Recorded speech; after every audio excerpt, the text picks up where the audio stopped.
Dans cette vidéo, nous allons parler des listes en Python. La liste représente un type extrêmement souple et puissant. Une liste est une séquence d'objets hétérogènes. Donc une liste peut absolument stocker n'importe quel type d'objet. Mais il est important de comprendre que la liste ne stocke pas les objets, mais ne stocke que des références vers ces objets. Par conséquent, l'objet liste, la taille de l'objet liste est indépendante du type d'objets qui sont référencés. Une liste peut augmenter en taille, peut réduire, on peut l'écarter au milieu, rajouter des éléments à l'intérieur, on peut vraiment complètement la manipuler, c'est très malléable. En fait, la liste est malléable parce que c'est un objet mutable. Et cette notion de mutabilité est importante à comprendre. Un objet mutable, c'est un objet que l'on peut modifier en place. Ça veut dire que l'on peut modifier là où il est stocké.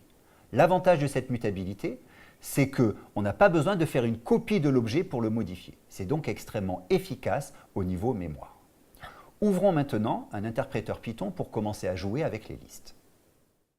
Je vous rappelle qu'une liste est une séquence. Par conséquent, toutes les opérations que l'on a vues sur les séquences sont applicables aux listes. Le test d'appartenance, la concaténation, la fonction built-in len, count, index, toutes ces opérations sont disponibles pour toutes les séquences, donc en particulier pour les listes. Maintenant, créons un objet liste vide. Pour cela, pour définir une liste, on utilise les crochets ouvrant et fermant. J'ai donc créé un objet liste qui est vide. Je peux vérifier en utilisant la fonction built-in type et vérifier le type de cet objet, c'est bien un objet de type liste.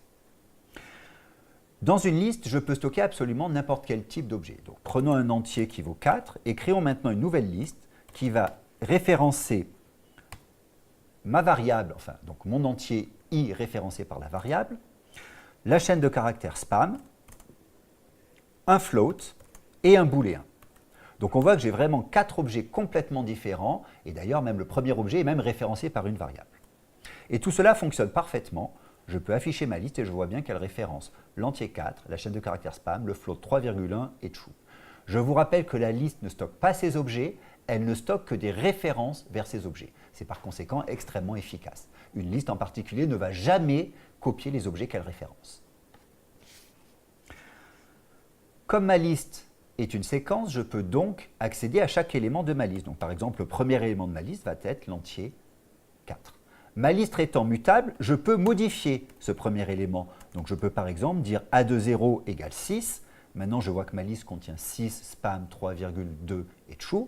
Et je peux également faire directement une opération sur un élément d'une liste. Donc, par exemple, a de 0 égale a de 0 plus 10. Je vais donc ajouter 10 au premier élément de ma liste et je vois que maintenant, j'obtiens la liste 16, spam, 3,2 et true. Sur ma liste, je peux également faire des opérations de slicing. Donc si je prends a de 1, 2.3, ça va me prendre tous les éléments allant de 1 inclus à 3 exclus, c'est-à-dire à l'élément 2, ça va me retourner spam 3.2. Et je peux même faire des opérations d'affectation sur des slices. Alors ça, c'est quelque chose d'un peu particulier qu'on va prendre le temps d'expliquer. Donc regardez, j'écris a de 1, 2.3 égale la liste 1, 2, 3. Et regardons ce qui se passe. Lorsque j'exécute ça, je vois que ma liste a été modifiée d'une manière un peu curieuse. L'affectation sur un slice va effectuer 2 opérations indépendantes. La première opération, lorsque je fais a de 1, 2.3, c'est d'enlever tous les éléments qui vont de 1 exclu à 3 exclus. Donc d'enlever tous les éléments sur le slice. La deuxième opération va consister à insérer les éléments qui sont dans la séquence de droite, donc dans ce cas-là 1, 2, 3, à la place des éléments qui ont été effacés. Donc dans notre exemple, j'ai effacé les éléments spam 3.2 et j'ai ajouté à la place les éléments 1, 2, 3. Donc on voit donc qu'une liste est extrêmement flexible puisqu'on peut effacer des éléments au milieu, en rajouter, la liste va automatiquement s'étendre ou alors se contracter en fonction de ce qu'on ajoute au milieu.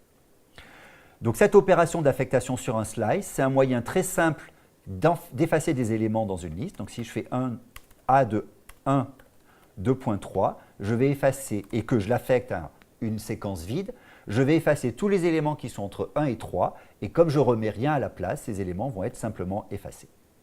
Je peux également utiliser l'instruction del pour enlever des éléments dans un slice. Donc regardons cet exemple. Del de 1, 2.2 va m'effacer l'élément à l'indice 1. Donc je regarde ma séquence et effectivement l'élément 3 a été effacé. Il existe un grand nombre d'opérations sur les listes. Regardons toutes ces opérations qui sont disponibles sur les listes. Donc pour ça, je vous rappelle qu'on peut utiliser la fonction built-in dir qui me permet de lister toutes les méthodes sur un objet. Donc dire de list va me stocker toutes les méthodes sur un objet. J'oublie les méthodes avec des doubles underscores et je regarde que celles qui n'ont pas de double underscore. Je vois donc par exemple que j'ai une méthode qui s'appelle append. Regardons avec l'aide intégrée à Python exactement ce que veut dire append. Donc dans IPython, je peux juste rajouter un point d'interrogation. Si vous n'utilisez pas IPython, c'est totalement équivalent d'écrire help de list.append. Ça va vous donner la même aide. Mais évidemment, on comprend bien que dans IPython, c'est plus rapide de taper le point d'interrogation. Donc que fait append? Append rajoute un objet à la fin de la liste.